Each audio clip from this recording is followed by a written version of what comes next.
Meskipun tanpa sebarang pertumpahan darah, namun jalan menuju kemerdekaan penuh dengan liku, ancaman dan cabaran. Dalam menyusuri rentetan perjuangan bangsa, keinsafan dipanjatkan agar rakyat tidak lupa pada cabaran semalam serta keringat datuk dan nenek yang telah berjuang demi meletakkan anak cucunya pada kedudukan hari ini. Assalamualaikum warahmatullahi wabarakatuh. Saya Siti Ahinda binti Harun akan menceritakan tentang definisi dan kepentingan sastra kebangsaan sebagai pembentukan negara bangsa. Secara definisinya, sastra berasal daripada bahasa Sanskrit iaitu catra. Menurut Hashim Awang, sastra adalah ciptaan atau karya seni yang disampaikan melalui bahasa. Hasil seni pula adalah karya tulisan dalam prosa atau puisi yang mempunyai ciri-ciri keistimewaan yang tertentu bersandar pada zaman. Peradaban dan martabat sesuatu bangsa itu dapat dilihat melalui karya tradisional atau klasik yang dimiliki. Maka, bangsa Melayu tidak terkecuali dalam hal ini. Pentingnya sastra kebangsaan kerana ada setengah orang pernah berkata, apa ada pada sastra?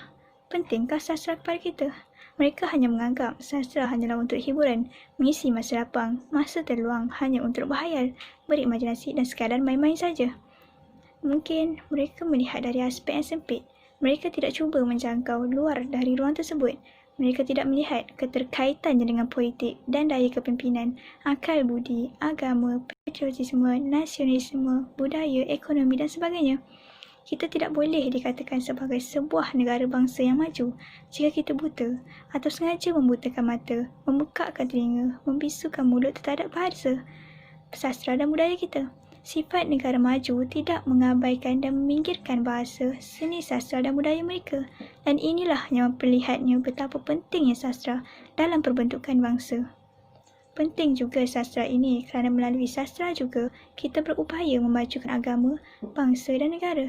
Kita dapat melihat sendiri buktinya melalui karya-karya sastra kita, baik karya sastra tradisional ataupun moden.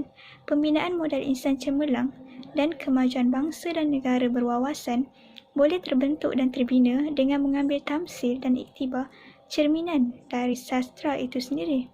Perbendaharaan kesusastraan kita tidak miskin dari menyatakan semua itu. Sastra dan kesusastraan kita memiliki kedudukan yang istimewa bagi bangsanya kerana di dalamnya tersimpan perbendaharaan yang teramat bernilai bagi kehidupan manusia itu sendiri. Dalam sastra, aspek-aspek yang membentuk nilai kemanusiaan tidak bergerak berasingan, bahkan seiring rapat dengan tradisi ilmu, semangat, roh dan kekuatan jiwa bangsa itu sendiri. Sastra memiliki falsafah, pemikiran dan nilai-nilai yang berupaya membentuk dan memperkasakan bangsa. Di dalamnya termuat pelbagai aspek yang dapat membentuk dan membina modal insan cemerlang, jati diri, berbangsa dan juga bernegara.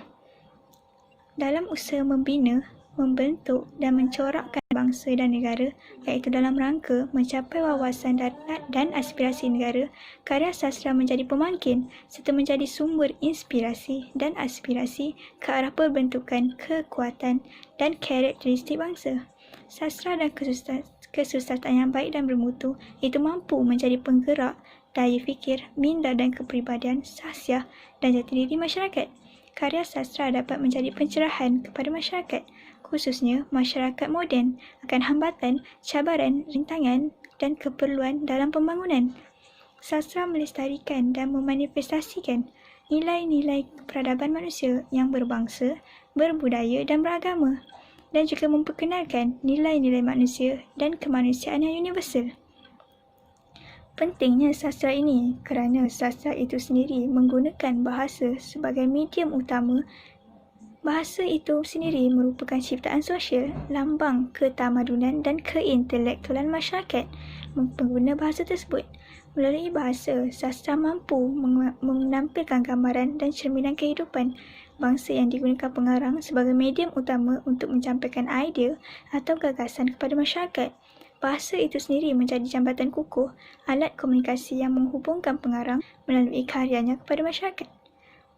Dengan menyelak kembali sejarah bangsa kita, sastra pernah menjadi warna dalam menyemarakkan nilai-nilai patriotisme dan nasionalisme serta semangat kebangsaan di kalangan masyarakat Melayu. Sastra menjadi mekanisme tegar dalam menerbitkan, menumpukan dan menyuburkan semangat cinta kepada tanah air. Perjuangan kemerdekaan, cintakan raja, menuntut hak masyarakat, membentuk semangat perpaduan dan sebagainya. Dari matlamat tersebutlah lahirlah ramai penulis kita yang berdiri di atas landasan sedemikian, antaranya Yura Halim, Adi Kelana, Adi Wahab dan sebagainya. Banyak karya penulis tersebut cuba menimbulkan kesedaran kepada bangsa tentang betapa sakitnya negara di bawah kuasa luar, ancaman politik, budaya, agama dan sebagainya.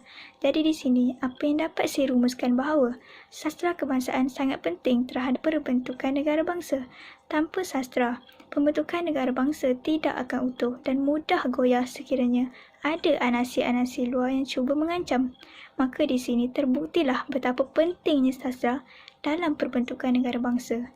Sekian sahaja daripada saya. Assalamualaikum warahmatullahi wabarakatuh.